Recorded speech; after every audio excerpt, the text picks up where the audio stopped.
কসবা আইন কলেজের ঘটনা নিয়ে বিজেপির যাবতীয় বিক্ষোভ প্রতিবাদ এই সব কিছুরই তাল কিছুটা কেটেছে অগ্নিমিত্রা পলের মন্তব্যে। কসবা কাণ্ড নিয়ে অগ্নিমিত্রা পলের উপলব্ধি কি উপলব্ধি? সময়ের সঙ্গে সঙ্গে সবাই বিষয়টি ভুলে যাবে, ধৃতদের লঘু ধারা দেওয়া হবে, আমাদেরও মাথায় থাকবে না ফলো আপ করার কথা। অগ্নিমিত্রা পালের এই মন্তব্যেই অস্বস্তিতে বঙ্গ বিজেপি।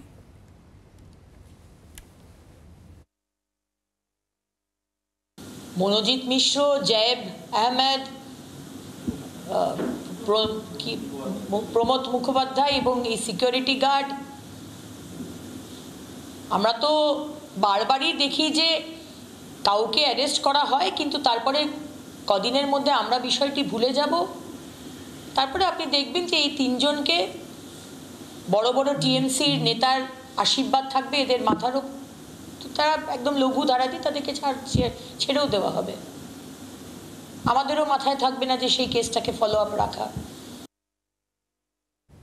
আর এখানেই তো থামেননি অগ্নিমিত্রা পল, তিনি আরো যা বলেছেন তাতেও অস্বস্তি বেড়েছে বিজেপির। বলছেন সিবিআই তদন্ত নয়, বরং রাজ্য পুলিশ তদন্ত করুক। রাজ্য পুলিশের তদন্ত চান কসবার ঘটনায় বিজেপি নেত্রী অগ্নিমিত্রা পাল। কসবা ধর্ষণ কাণ্ডে উল্টো সুর অগ্নিমিত্রার গলায়। আরজিকর কাণ্ডের তদন্তে সফল নয় সিবিআই, তাই পুলিশি তদন্তে আস্থা প্রকাশ করছেন তিনি। অগ্নিমিত্রা পালের মন্তব্যে চাঞ্চল্য রাজনৈতিক মহলে। তদন্ত হোক অশোকবাবু, তদন্ত হোক এবং তদন্ত এই পুলিশ করুক। আমরা সিবিআই চাই না, এই পুলিশ করুক।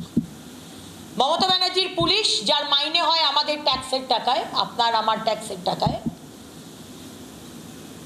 আপনারা তদন্ত করবেন, সত্যিটা সামনে আসুক। আরজিকর কেসে সিবিআই সফল নয়, এটা আমি আপনার সাথে সহমত, কিন্তু আমি সিবিআই আমার দিক থেকে, আমি ব্যক্তি অগ্নিমিত্রা বলছি, আমি সিবিআই চাইছি না। কারণ আমি কেন সবসময় সিবিআই চাইবো? বাংলার আওয়াজ, বাঙালির আবেগ, জি 24 ঘন্টা।